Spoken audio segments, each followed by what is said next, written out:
Hello students, how are you? I hope you are all fine and doing well. So in this video we will going to discuss indefinite tense जिनको हम लोग simple tense भी कहते हैं। जैसा कि आप सबको पता है कि इसकी 3 kinds and 3 types हैं, present indefinite tense, past indefinite tense और future indefinite tense। आज की इस वीडियो में हम लोग इस चीज़ की complete understanding करेंगे, इनको बनाने का तरीका, इनका structure, इनकी identification and along with examples। So let's get started। सबसे पहले यहाँ पर एक आप लोगों को एक विजुअल शो हो रहा है प्रेजेंट टेंस। जैसा कि आपको पता है प्रेजेंट टेंस ऐसे वर्ब होते हैं जो अभी हैपनिंग करंटली, यानी कि जो अभी हैपन्स हो रही हैं।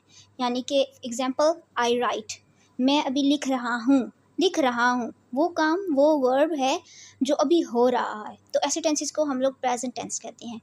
इसके बाद जो पास्ट टेंस है उसको कैसे क्या होता है कि वो जो वर्ब हैं या वो जो काम है जो हमारे हो चुके हैं काफ़ी टाइम से या पहले से ही हो चुके हैं वो काम। जैसा कि एग्जांपल है आई रोट, मैं लिख चुका हूँ या मैंने लिख लिया। तो ये जो है क्या होगा, वो काम है जो मैंने कर लिया, already I have done it. ठीक है।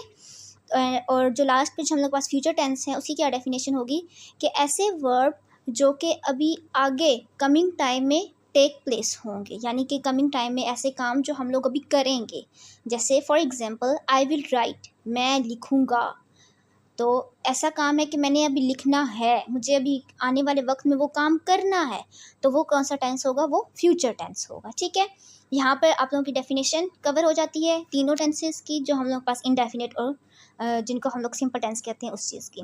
तो अब आगे हम लोग आइडेंटिफिकेशन, इसका स्ट्रक्चर और इसके एग्जांपल्स को अच्छे से डिटेल में कवर अप करते हैं। सबसे पहले हम लोगों के पास है present indefinite tense. Here you can see on your screen.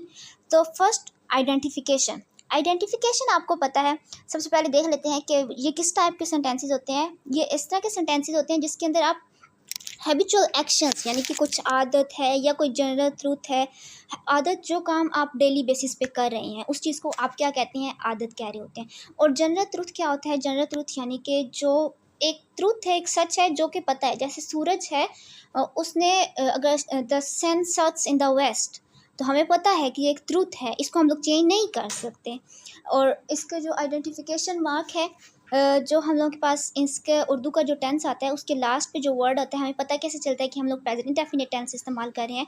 तो इसके लास्ट के हम लोग के पास पहचान होती है, ता है, ती है और ते है। हम लोगों के पास सेंटेंस के आखिर पे हम लोग यूज़ कर रहे होते हैं। इसके बाद आगे मूव ऑन करते हैं स्ट्रक्चर्स की तरफ। हम लोगों को पता है कि हम लोगों के पास 3 टाइप्स होते हैं। सबसे पहले होता है अफर्मेटिव, फिर नेगेटिव और फिर इंट्रोगेटिव। अफर्मेटिव सेंटेंस या जो है उसको बनाने का क्या तरीका होता है, हम लोग सब्जेक्ट लेते हैं। सबसे पहले आप इसको समझ लें, फिर इसके बाद हम लोग एग्जाम्पल के साथ इसको अच्छे से समझते हैं। ठीक है, अफर्मेटिव सेंटेंस जिनको हम लोग सिंपल टेंस भी कहते हैं, इसके अंदर क्या होता है कि सब्जेक्ट के बाद वर्ब की फर्स्ट फॉर्म को हम लोग जो है वो करते हैं। वर्ब की हमेशा इसके अंदर वर्ब की फर्स्ट फॉर्म लेंगे। और जो चेंजेस इसमें आती हैं जो वर्ब के साथ, वो आता है एस या ई एस, इसके अंदर आप ऐड करते हैं। और इसके बाद क्या आ जाता है आप लोगों के पास, एस या ई एस जो है वो मेन चीज़ है और बाद में क्या लग जाता है, ऑब्जेक्ट लग जाता है। ठीक है, ये हम लोग पास अफर्मेटिव सेंटेंस को बनाने का तरीका है। इसके बाद अगर सेम इज़ द केस, अगर हम लोगों को नेगेटिव सेंटेंस बनाना है तो हम लोग क्या करेंगे, डू और डज को ऐड कर देंगे। ठीक है, ये मैं आपको बताती हूँ कि कैसे हमें पता चलेगा कि डू डज ऐड करना है या एस ई एस को इस चीज़ के साथ ऐड करना है, कैसे करना है। तो सिंपल डू और डज को ऐड करके साथ में नॉट तो मस्ट, ऑब्वियसली नेगेटिव है, हम लोग काम नहीं कर रहे हैं वो जो हम लोग सेंटेंस बना रहे हैं, तो इसके अंदर इसका नॉट यूज़ करेंगे और इसके साथ same first form of verb और सेम जो है ऑब्जेक्ट इसको ऐड कर देंगे। ठीक है, और लास्ट में हम लोगों के पास आता है इंट्रोगेटिव सेंटेंस।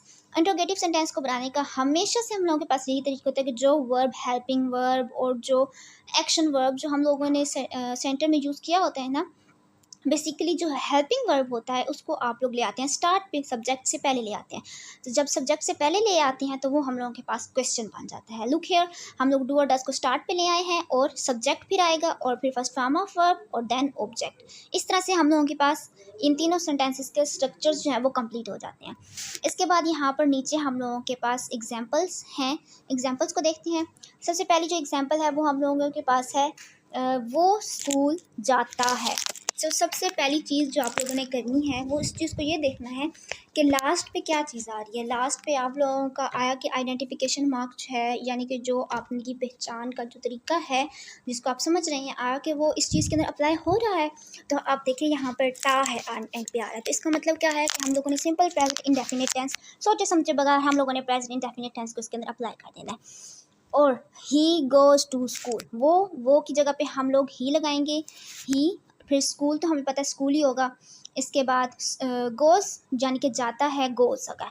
एक चीज़ जो आप लोग राइट करेंगे वो ये करेंगे, अपनी नोटबुक लें, उसके ऊपर राइट करें कि जो ही, शी, इट, आई, ये जो चार हैं जो हम लोग के पास सब्जेक्ट्स जो हम लोग यूज़ करते हैं, और इसके साथ जो सिंगुलर पर्सन है, ठीक है, उसके साथ हमेशा आपने वर्ब के साथ एस या ई एस का इजाफा करना होता है। समझ आइए आपको, ही, शी, इट और आई के साथ आप लोगों ने इजाफा करना होता है, एस या ई एस का आप लोगों ने करना होता है, ठीक है। लेकिन जो आप लोगों के पास I, we, you, they, I repeat it again, I, we, you, they, आप इसको अपनी नोटबुक पर राइट कर लें।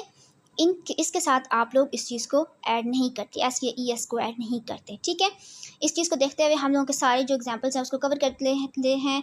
मैं किताब पढ़ता हूँ, मैं की जगह पे आई आ जाएगा, किताब पढ़ता हूँ, आई रीड अ बुक, आई के साथ एस या ई एस का इजाफा नहीं करेंगे। इसके बाद थर्ड एग्जाम्पल है, वो रोज़ाना खेलते हैं, दे प्ले डेली, दे है तो दे के साथ भी आप एस या ई एस को यूज़ नहीं करेंगे, तो क्या आ जाएगा, दे प्ले डेली। और द फोर्थ एग्जाम्पल इस, बारिश होती है, it rains, simple it rains, it के साथ आप एस या ई एस का इजाफा करते हैं तो सिंपल इट रेन्स। इसके बाद जो नेक्स्ट हम लोगों के पास है टेंस वो है past indefinite tense. Past indefinite tense को पढ़ते हैं, इसको अच्छे से समझते हैं। आइडेंटिफिकेशन इसकी क्या होती है, इनकी पहचान क्या होती है। पहचान से पहले आप देख लें कि वो एक्शंस जो पहले हो चुके हैं, इसको आपने अपने दिमाग में रख लेना है, वो एक्शंस जो कि हो चुके हैं। और इसकी पहचान क्या होती है कि जो आपका उर्दू का टेंस होता है उसके लास्ट पे अलिफ छोटी है या बड़ी है आती है, या था, थी, थे, इसमें से कोई भी अगर आ रहा है टेंस लास्ट पे तो आपने पास्ट इंडेफिनिट टेंस सोचे समझे बगैर आपने अपने माइंड मैप कर लेना है कि आपका ये वो वाला इस्तेमाल होगा, ठीक है। इसके बाद स्ट्रक्चर्स आ जाते हैं, स्ट्रक्चर की तरफ बढ़ते हैं। पास्ट इंडेफिनिट के स्ट्रक्चर यहाँ पर आपको शो हो रहा होगा, अफर्मेटिव, नेगेटिव और इंट्रोगेटिव। अफर्मेटिव को बनाने का तरीका क्या होता है, सिंपल, इंतहाई इजी, जो है सबसे इजी जो टेंस है वो पास्ट इंडेफिनिट टेंस है। सिंपल, आपने second form of verb use कर देनी है उसके अंदर, subject, second form of verb and then object, ये आपका इसका अफर्मेटिव बनाने का तरीका है। और अगर नेगेटिव बनाना है तो इसके अंदर कोई डू या डज वाली ट्रिक नहीं इस्तेमाल करनी, सिंपल जो डिड होगा। अगर नेगेटिव बनाना है तो वो जो डिड है वो डिड नॉट सेंटर में आ जाएगा वर्ब से पहले। और एक चीज़ आपने याद रखनी है कि यहाँ पर अब भी जो सेकंड फॉर्म आपने ऊपर यहाँ पे लगाई थी ना वो ख़त्म हो जाएगी। यहाँ पर आपने डिड लगा दिया है तो यहाँ पर आप फर्स्ट फॉर्म लगाएंगे। और सेम इंट्रोगेटिव बनाते हुए मैंने आपको बताया जो आप हेल्पिंग वर्ब यूज़ कर रहे हैं, डिड अब आपने इसमें यूज़ किया है तो आप इसको स्टार्ट में ले आएंगे, आप देख सकते हैं यहाँ पे। और इसके बाद सब्जेक्ट और फिर फर्स्ट फॉर्म और फिर ऑब्जेक्ट, ये आप लोगों का हो गया बनाने का तरीका। ये आपके स्ट्रक्चर्स हैं। यहाँ पर नीचे एग्जाम्पल्स देख लेते हैं। तो पहले एग्जाम्पल है, वो स्कूल गया। पहला मैंने रूल आपको बताया कि आप लोगों ने ये देखना है कि लास्ट पे जो उसका जो लास्ट है वो कौन से वर्ड पे हो रहा है। उर्दू के वीकेंड से हरूफ तहज्जी, कौन सा हरूफ तहज्जी लास्ट पे है। तो यहाँ पर क्या है आप लोगों के पास, देखें गया है, गया के लास्ट पे क्या है, अलिफ है। तो आपने अपने माइंड में कर लेना है कि ये हम लोगों के पास पास्ट इंडेफिनिट टेंस है। फिर उसका स्ट्रक्चर अपने माइंड में लेके आना है, he went to school. Basically अगर यहाँ पर होता कि वो स्कूल जाता है, यानी कि अगर मैं इसको चेंज करूँ प्रेजेंट वाली साइड में, ता है वाली टोन में चेंज करूँ तो फिर वो क्या इसका इंग्लिश में सेंटेंस बनेगा, ही गोज़ टू स्कूल, फिर ऐसे बनेगा। लेकिन अब ये हम लोगों के पास गया है तो यहाँ पे क्या होगा, यानी कि वो जा चुका है, पहले ही जा चुका है, अभी उसने वो जा नहीं रहा, जा चुका है। ही वेंट टू स्कूल, यहाँ पे क्या इस्तेमाल करेंगे, वेंट का इस्तेमाल करेंगे। और फिर दूसरी एग्जाम्पल को देख लेते हैं, मैंने किताब पढ़ी। ये देखें, मैंने यानी कि I read a book, read जो है वो इसकी सेकंड फॉर्म ही है, सेकंड फॉर्म ऑफ वर्ब है, तो आई रीड अ बुक। अगर मैं यहाँ पर कहती कि मैंने किताब नहीं पढ़ी तो फिर सिंपल मैंने आपको बताया नेगेटिव बनाते वक्त डिड नॉट लगा देना। तो I did not read a book, तो फिर हम लोग इसको ऐसे कर लेते हैं, ठीक है। थर्ड पे एग्जांपल है उन्होंने क्रिकेट खेली। इस चीज़ को देखें, उन्होंने क्रिकेट खेली। अब उन्होंने यानी कि ढेर सारे हम लोगों के पास है, तो हम लोग क्या करेंगे, दे का इस्तेमाल करेंगे। क्रिकेट खेली, लास्ट पे क्या आ रहा है हम लोगों के पास, छोटी ये है। छोटी ये आपने अपने माइंड में देख लेना है कि ये हम लोगों के पास पास्ट टेंस है। तो पास्ट टेंस के अंदर आप वर्ब की सेकंड फॉर्म यूज़ करते हैं, तो दे प्लेड क्रिकेट। आप लोगों ने यहाँ पर क्या इस्तेमाल कर देना है, प्लेड इस्तेमाल कर देना। प्ले नहीं करना, क्यों, क्योंकि आप लोग पास्ट टेंस का इस्तेमाल कर रहे हैं। फोर्थ आप लोगों के पास एग्जाम्पल है बारिश हुई। हुई लास्ट पे क्या आप लोगों के पास वर्ड है, छोटी ये है, तो आप लोगों ने रेन, सिंपल रेन या रेन्स नहीं इस्तेमाल करना, आप लोगों ने इट रेन्ड, ईडी लगा के उसकी सेकंड फॉर्म को इस्तेमाल करना है, ठीक है, इट रेन्ड। इस तरह से आप लोगों की इसकी एग्जांपल्स हो जाती हैं। डन, ठीक हो गया। इसके बाद अब हम लोग आगे बढ़ते हैं फ्यूचर इंडेफिनिट टेंस की तरफ। फ्यूचर इंडेफिनिट टेंस को समझते हैं। फ्यूचर इंडेफिनिट टेंस का सबसे पहले आप लोगों को पता होना चाहिए कि फ्यूचर इंडेफिनिट टेंस एक्शंस, जो कि मैं पहले एक्सप्लेन कर चुकी हूँ कि वो एक्शंस जो फ्यूचर में होंगे आपके साथ, coming like they are happening in the future. तो इसके लास्ट पे जो इसकी पहचान होती है कि इसके आखिर पे गा गी गे आता है, गा गी गे। इसको अच्छे से याद रख लें। पहचान क्या है कि जब भी उर्दू का टेंस में लास्ट पे गा गी गे आएगा तो आपने क्या करना है, अपने माइंड में देखना है कि ये किसकी पहचान है, फिर अपने दिमाग में आना है कि ये फ्यूचर इनडेफिनिट की पहचान है। तो इसके मुताबिक आप लोगों ने यहाँ पर इसके स्ट्रक्चर्स जो अप्लाई हैं वो करने हैं।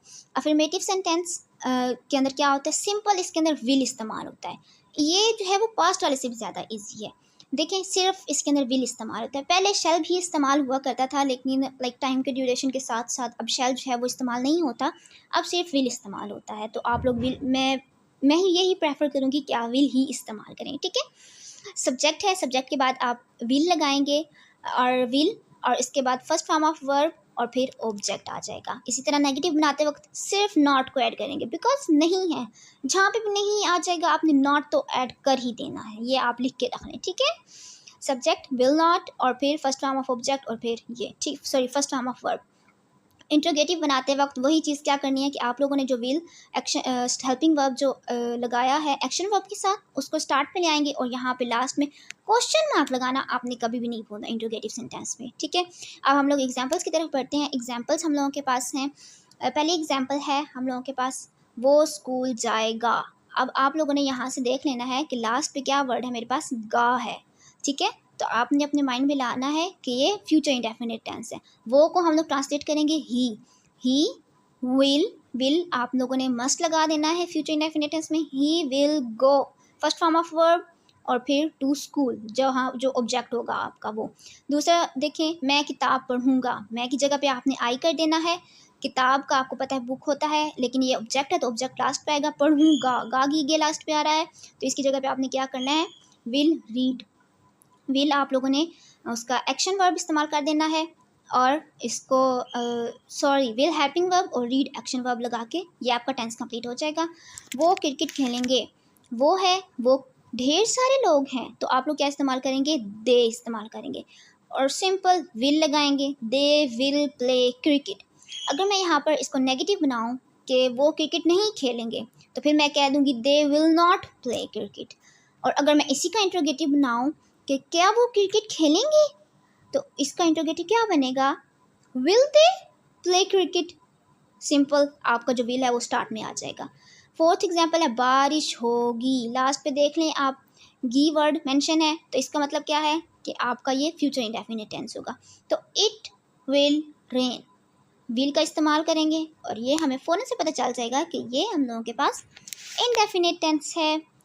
सो यहाँ पर हम लोगों ने प्रेजेंट टेंस, पास्ट टेंस और फ्यूचर टेंस तीनों कवर अप कर लिए हैं। मैं आपको रूल बता दूँ कि आप कैसे सिर्फ एक आपके पास उर्दू का सेंटेंस अगर आप इंग्लिश लिखना चाह रहे हैं, इंग्लिश में कुछ लिखना चाह रहे हैं, तो आप लोगों को कैसे करेंगे उसको टैकल के रूल नंबर 1 कि आप लोगों ने लास्ट से देखना है कि लास्ट पे क्या उसकी आइडेंटिफिकेशन है। फिर अपने माइंड में रूल नंबर 2 कि आपने उस अपने माइंड में लेके आना है कि ये किसके मुताबिक काम कर रहा है और फिर उसको अप्लाई कर देना है, ठीक है। इसके बाद नीचे मैंने आप लोगों के लिए प्रैक्टिस टेस्ट, इसको ज़रूर, ये आप लोगों के लिए मैंने एग्जाम्पल्स लिखी हैं उर्दू में, इनको आप इंग्लिश में चाहे तो कमेंट में बता दें या चाहे अपनी नोटबुक पे कर लें, ये आप लोगों की प्रैक्टिस के लिए है, यानी कि it's a kind of test for all of you.